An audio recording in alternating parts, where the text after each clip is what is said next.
It's good. Let's go. You have my love, Jesus. Hallelujah. Forevermore. Yeah. I give my life to you, Jesus. Ces enseignements, il était plus éternel d'être avec l'orateur, notre frère John Louis, et le modérateur, notre frère Vincent, afin que tout se passe pour ta bonté. Après que mon cœur a écouté ce message pour préparer ce totalement de ton Fils, cela pour notre salut, pour ta gloire.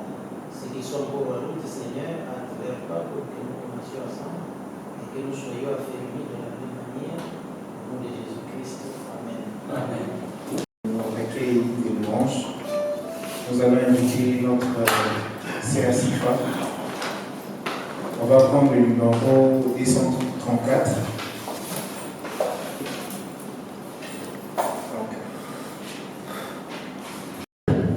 Jésus frappe à votre porte, chant. Jésus frappe à votre porte, ouvrez-lui, c'est le ciel qu'il vous apporte, ouvrez-lui, chez vous il veut prendre place, ouvrez avant qu'il se lasse, le temps presse, le temps passe, ouvrez-lui,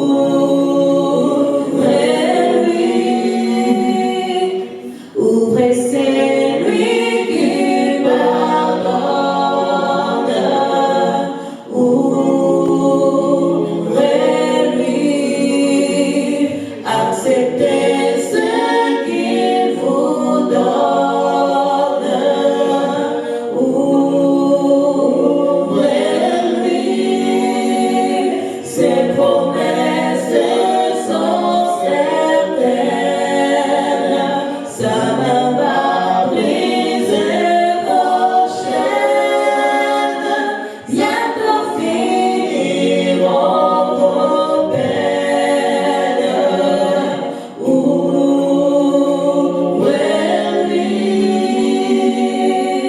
seul il ôte les souillures, ouvrez-lui, seul il bande les blessures, ouvrez-lui, si Satan vient vous surprendre, seul il pourra vous défendre et son sang ne vous prendre, ouvrez-lui,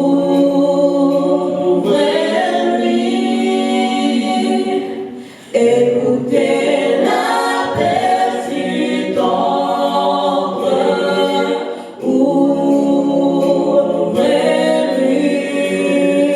c'est assez le faire attendre, ouvrez-lui, le roi des rois vous implore, comment résister encore, oh que votre âme l'adore, ouvrez-lui.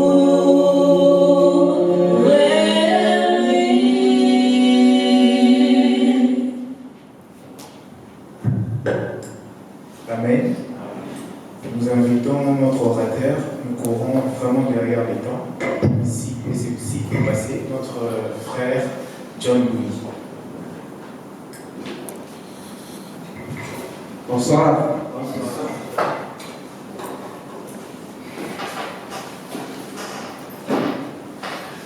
Ce soir, nous avons encore bénéficié de la grâce et de la part du Seigneur de pouvoir nous retrouver en série.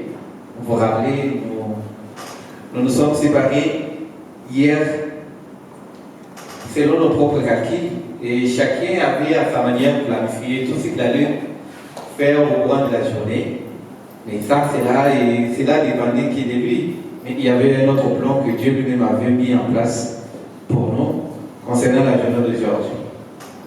Certains ont connu des empêchements, ceux qui n'étaient pas dans leur planification, et d'autres ont eu l'opportunité de pouvoir se présenter ce soir. Car cela ne tient, nous allons continuer avec notre marathon. Pour rappel, nous sommes à notre 4e jour, n'est-ce pas? Je me suis trompé ou c'est la vérité? C'est correct? Nous sommes à notre 4e jour avec le thème principal qui est Jésus, notre espérance. Et aujourd'hui, nous allons, dans le passé, nous avions eu à aborder certaines questions principales qui conditionnent notre existence, surtout nous les humains, face aux différents événements qui se produisent sur cette terre et nous conditionnent de pouvoir opérer un choix et savoir quoi faire pour pouvoir s'en sortir.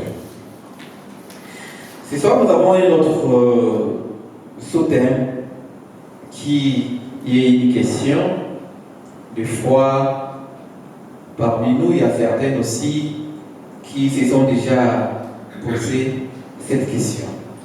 Lorsqu'on vient au monde, on grandit, on a une connaissance et à un certain âge, on développe des capacités mentales, intellectuelles.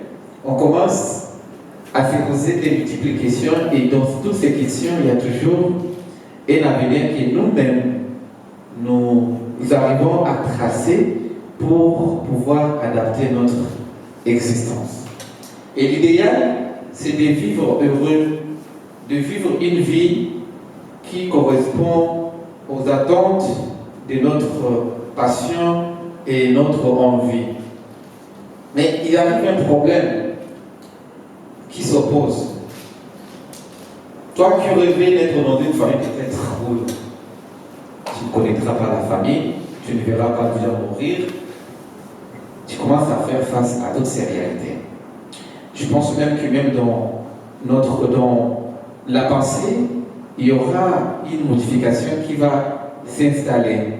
Au fur et à mesure que tu es en train, ou bien que nous sommes en train de grandir, suite à toutes ces réalités, les questions vont commencer à se poser. Et la question principale qui couvre tant notre, pourquoi je fais face à ça? Et cette question intervient lorsque vous arrivez à mettre le rapport entre les attentes et leur réalisation, il y a un déséquilibre défavorable en votre faveur. C'est à ce stade-là qu'on arrive à se poser tant de questions. Pourquoi ceci est arrivé? Une petite expérience dans le monde professionnel lorsque le numéro 1 d'une structure se réveille à la fin de l'exercice, après avoir réalisé tant d'activités économiques et financières, il y a un temps où il y a lieu pour lui de pouvoir interpeller son staff pour leur demander le compte. Et lorsqu'ils vont rendre le compte, il va comparer ce qu'on lui présente et ce que lui attendait. Si ce qu'on lui présente ne répond pas aux objectifs assignés, il va poser la question: pourquoi nous sommes arrivés à cette situation? Et la question ne va pas demeurer sans pourtant chercher à avoir des solutions. Et ce soir, notre sous-thème s'intitule « Pourquoi tant de souffrances ?» Pourquoi et comment nous sommes arrivés à tomber dans cette situation? Est-ce que c'est une prédestination? Ça a été défini pour nous de pouvoir en faire face. Et c'est là, ça se conjugue de manière uniforme pour tout humain qui mène l'existence dans cet univers. Lorsque le monde a été mis en place, le plan de Dieu, c'était de devoir vivre heureux.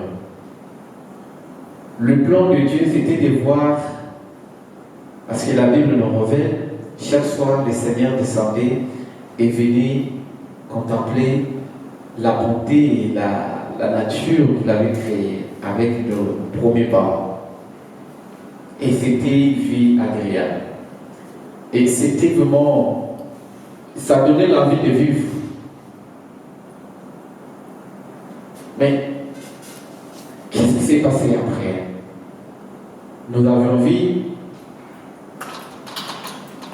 une personne qui a essayé de changer, de bouleverser un peu l'ordre de ce que lui-même, le Père, avait mis en place pour mettre ses propres dispositifs, comme on peut l'appeler, dispositifs, de pouvoir changer des choses à sa manière. Mais avant d'y aller, nous allons prendre une petite histoire illustrée pour comprendre un peu ce qui arrive lorsque une situation de départ s'installe et la seconde qui intervient est le résultat de l'issue de la combinaison de ces deux situations. Nous allons rentrer un peu dans l'histoire de Jésus lorsque Jésus, les disciples sont allés voir le Seigneur, lui faire part de ce qu'ils avaient croisé et leur retour à Jésus. Nous allons prendre le livre de Matthieu. Nous allons lire dans le livre de Matthieu, chapitre 13, Matthieu 13, et nous allons lire à partir du 27e verset. Qu'est-ce que Matthieu nous rencontre là? C'est une petite histoire, juste pour illustrer ce que nous vivons aujourd'hui. Là,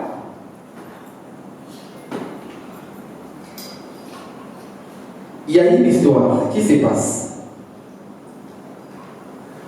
Matthieu 13, nous allons lire au 27e verset.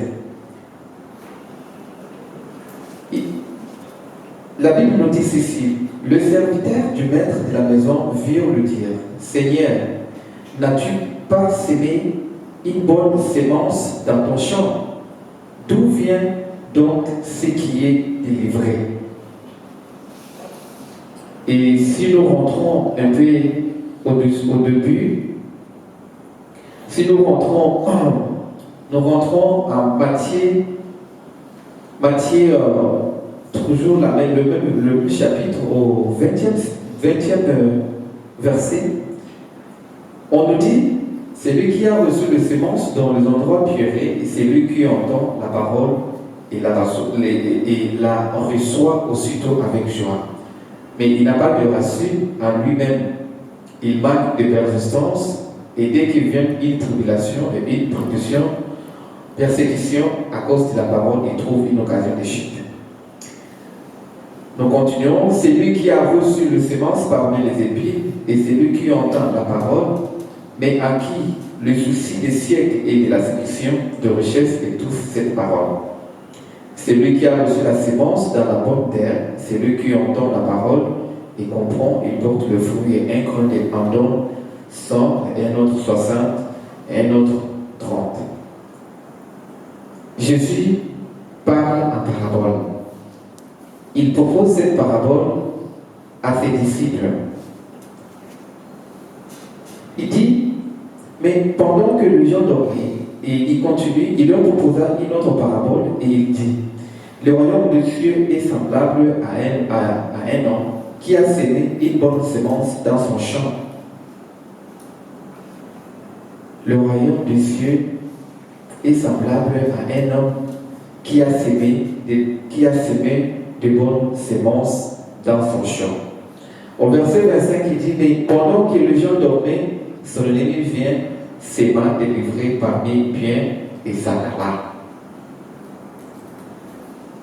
Lorsque l'herbe est poussée et donné du fruit, l'ivraie parut poursuit. Au 27e verset, le serviteur du maître de la maison vient lui dire, Seigneur, n'as-tu pas sémé une bonne sémence dans ton champ? D'où vient donc y a des livrets? Et Jésus leur répondit, c'est un ennemi qui a fait cela. Et le serviteur lui dit, veux-tu que nous allions l'arracher? Pouvons-nous arrêter par là? La réponse de Jésus, il répond en disant, le serviteur maître de la ville lui dit, le Seigneur, n'as-tu pas sémé une bonne sémence dans ton champ? D'où vient donc qui est délivré? Et il a répondu, c'est un ennemi qui a fait cela. Et le serviteur lui dit, veux-tu que nous allions l'arracher? Là, c'est Jésus avec ses disciples en train de parler. Et tout ce qu'il dit, Jésus a pu donner la parole, prêcher et le différents cœurs qui reçoivent cette parole. Et ce cœur-là, Jésus les a représentés comme des terres. Et la parole étant comme des graines. Et chaque cœur qui reçoit la parole avait sa façon de pouvoir façonner toutes ces graines. Il y avait des graines qui poussaient, il y a des graines qui maigrissaient, et d'autres pouvaient avancer, mais après un moment, ça s'arrêtait. Et il continue en disant, en comparant le royaume des cieux comme une terre, comme un homme qui sème sur une bonne terre, mais un méchant qui vient, qui jette des mauvaises semences. Comme nous l'avons dit au départ, lorsque le monde a été conçu, l'objectif c'était de nous voir vivre heureux, mais un ennemi est venu mettre des mauvais grains. Et ces mauvais grains aujourd'hui nous exposent à tout ce que nous sommes en train de vivre aujourd'hui. Si aujourd'hui nous traversons des moments compliqués, nous pouvons savoir s'enorgueillir. Mais comment allons-nous savoir et identifier cette personne? Et cette personne vient du néant? Cette personne a été créée par Dieu? Où vivait-elle? Et comment il est arrivé à affecter le monde qui couvre des milliers de personnes, tout en leur soumettant à une vie qui n'était pas définie au départ lors de la création de ce monde. Ici, on nous donne une petite aperçu dans le livre de l'Apocalypse. Si nous prenons le livre de l'Apocalypse au 12e verset, Jean, entend parmi les disciples, nous rencontre une histoire.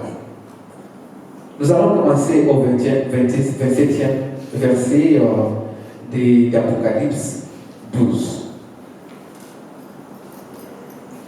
Donc, Apocalypse 13 plutôt, 27e verset. Qu'est-ce qui...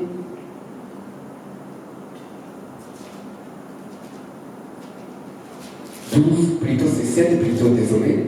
Apocalypse 12, nous allons lire à partir du 7e verset.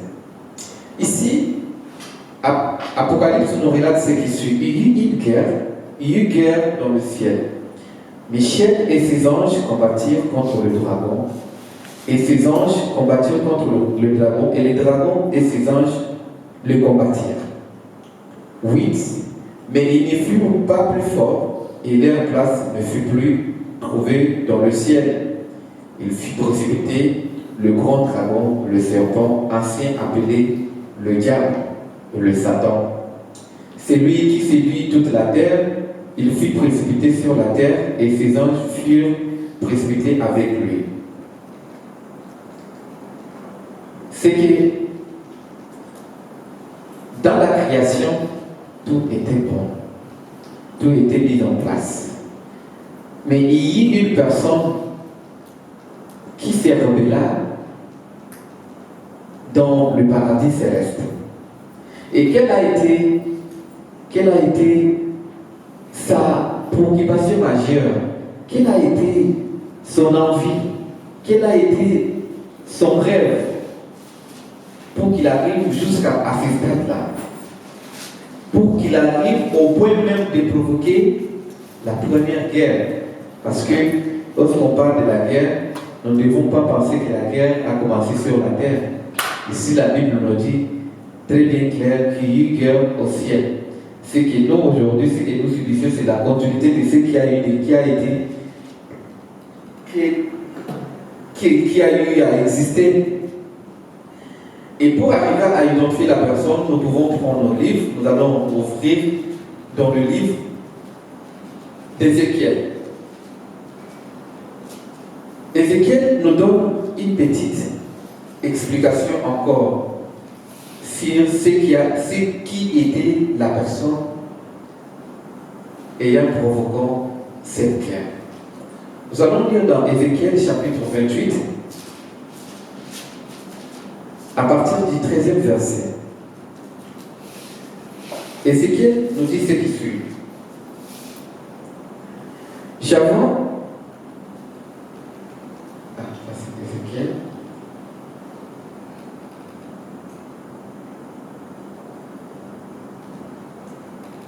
Attends, c'est pas Ézéchiel.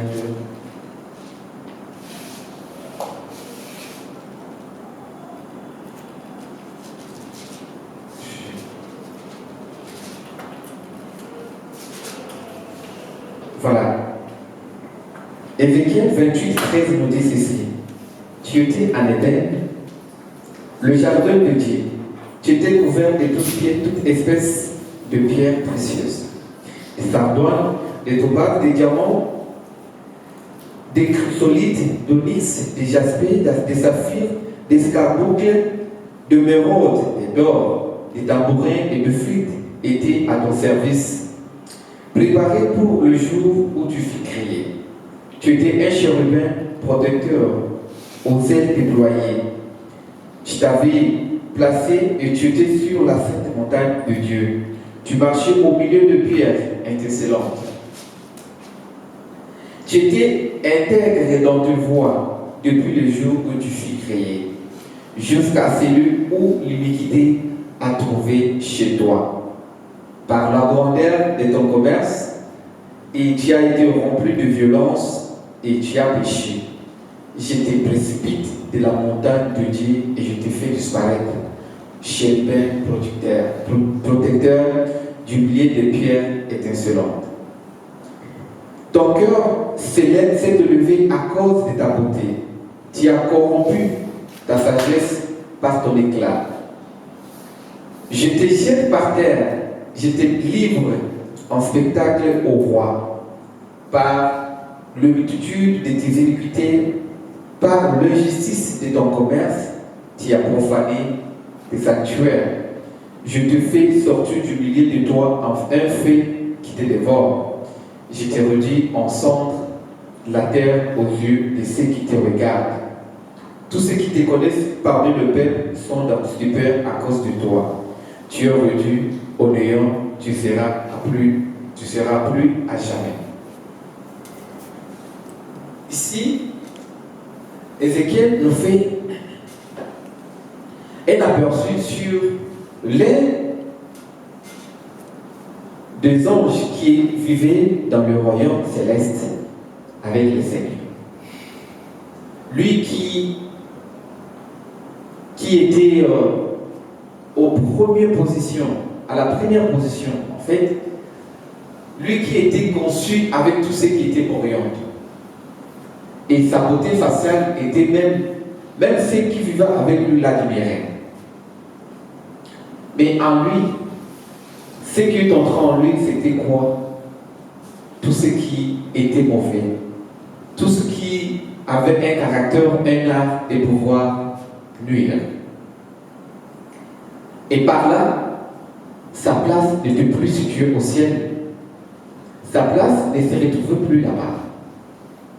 Il s'appelle Lucifer, qui aujourd'hui, autant le monde appelle Satan. Et quelle est sa mission? après sa chute. Parce que la Bible nous le dit, la guerre a eu lieu au ciel. Lui, avec son intelligence et sa sagesse qu'il avait, qui est arrivé à mesure de séduire un quart d'ange. Et comme là-bas où il vivait, le mal ne pouvait pas courir, le mal ne pouvait pas continuer, il ne pouvait pas garder sa place là-bas. Après cette guerre, il fut précipité par terre avec tous ceux qui avaient accepté de faire allégeance à lui. Lui qui était l'autrefois Lucifer, qui signifie ange de la lumière, après sa chute, son identité changea et on l'appelle Satan. N'est-ce pas lui qui est à la base de tout ce qui conditionne nos conditions de vie de chaque jour? N'est-ce pas lui qui est à la base des souffrances, de problèmes, de tout ce qu'ils sont en train de faire face au regard de ses œuvres? Nous pouvons confirmer oui, parce qu'un bon arbre ne peut pas produire des mauvais fruits. Un mauvais fruit ne peut pas, un mauvais arbre ne peut pas produire des bons fruits. Tout vient avec la nature de l'endroit où ça vit, où ça a été généré. Et c'est comme ça que le monde a connu tous ces problèmes que nous sommes en train de faire face. Il y a certains qui se disent que si nous sommes aujourd'hui ce que nous sommes en train de vivre, la responsabilité revient en grande partie à Dieu. Mais Dieu, dans son amour, n'a pas créé un monde qui devait faire face à toutes ces réalités. Dieu, dans son plan, n'a pas conçu un monde où la mort pouvait être distribuée entre les humains. Aujourd'hui, on s'entretue. Mais nulle part Dieu a ordonné à quelqu'un de tuer l'autre.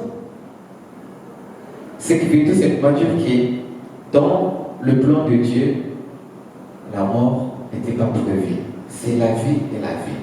Et les responsables de tout ce que nous sommes en train de vivre aujourd'hui, il s'appelle Satan, le dragon.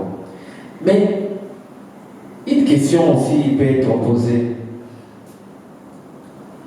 Pourquoi Dieu n'a pas pu éliminer le diable, le Satan, le Lucifer après sa rébellion au ciel? Il avait tout le pouvoir. Parce que c'est lui qui était aux commandes. Tout ce qu'il pouvait décider, ça pouvait arriver. Et pourquoi il n'avait pas pu mettre fin à la vie de Satan avec ses anges? Pourquoi? Et la Bible nous dit, dans sa quête, dans sa conquête au ciel, Lucifer, il avait mis en place une politique de diabolisation. Et chez les politiciens, chez nous, souvent, on les constate lors des campagnes électorales. N'est-ce pas, mon ancien? Un politicien qui vient et vous dit, l'autre là, il vous promet la terre, mais quand moi je serai élu, voilà ce que je vais vous donner. Donc, on vient vous diaboliser pour que vous ne puissiez pas donner vos voix à l'autre.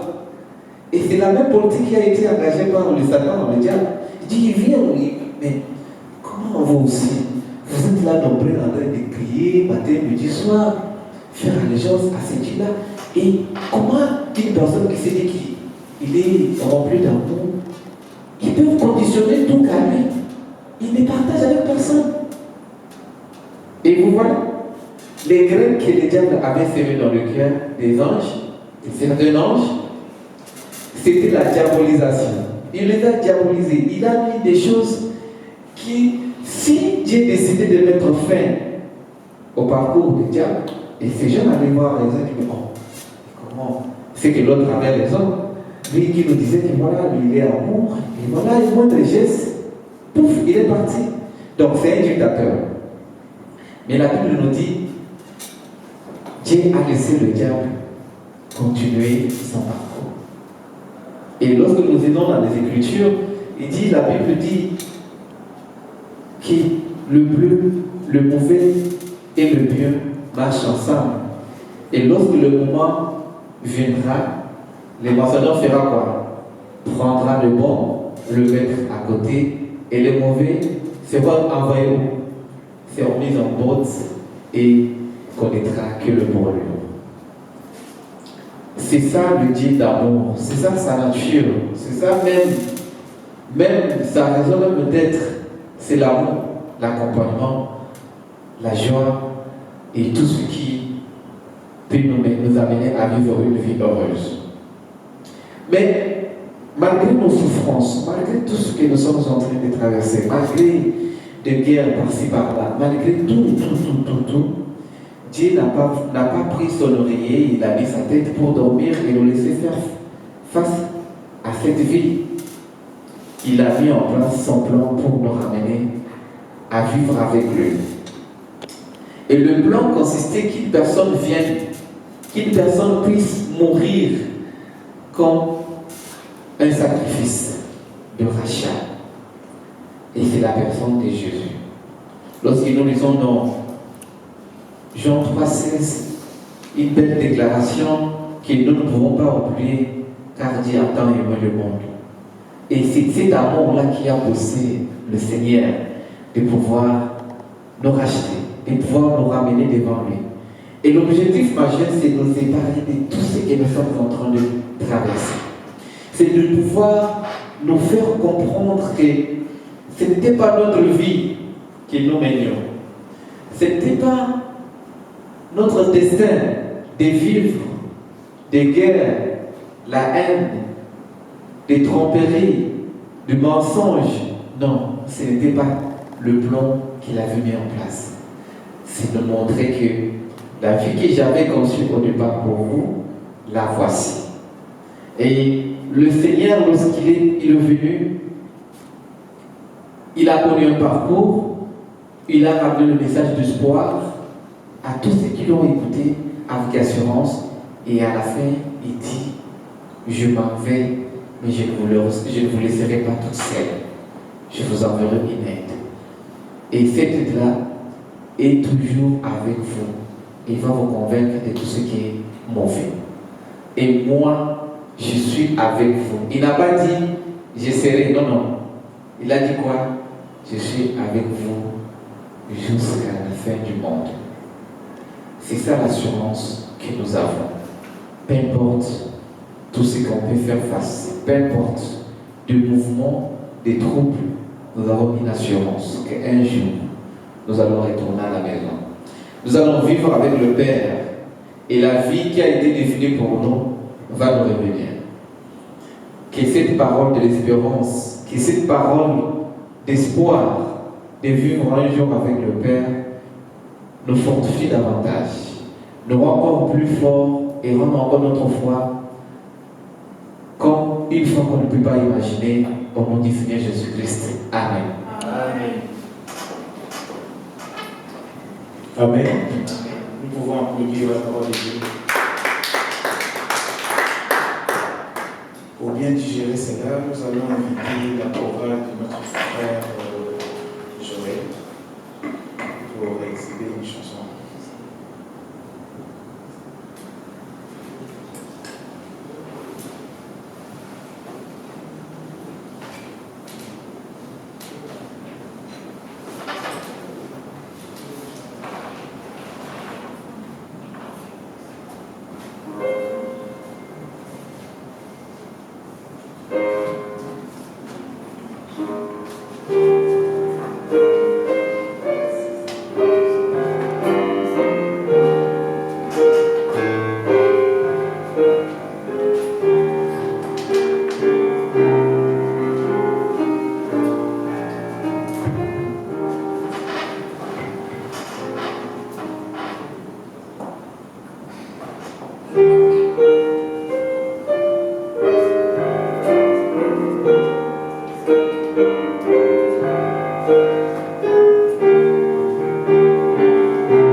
que pour toi. Prends tout ce que je suis, prends mon cœur et mon âme, que tout mon être te soit livré. Contrôlé par l'esprit, animé de ta flamme et de ta parole, pénétré.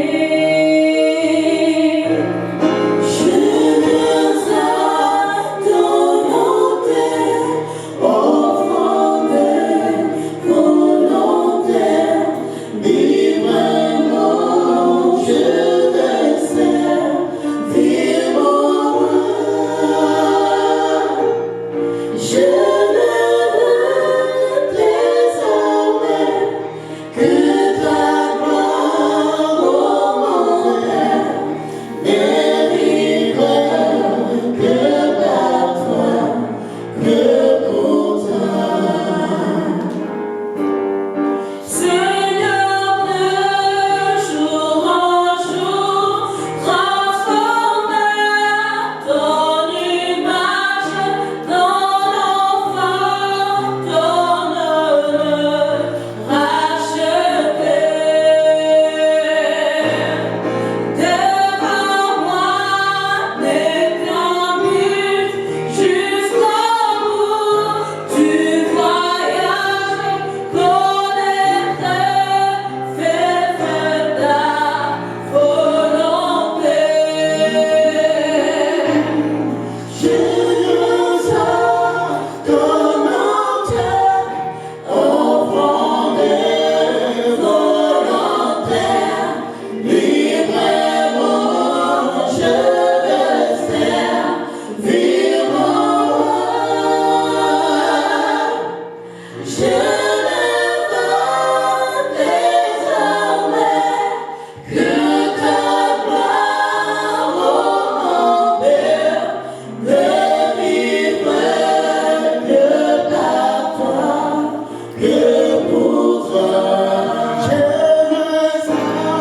Je viens à ton autel, offrande volontaire, librement je te servir mon roi. Je ne veux désormais que ta gloire, ô mon Père, ne vivre que par toi, que pour toi.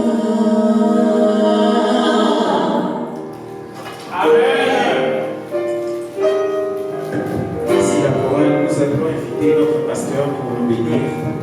Nous allons nous mettre debout.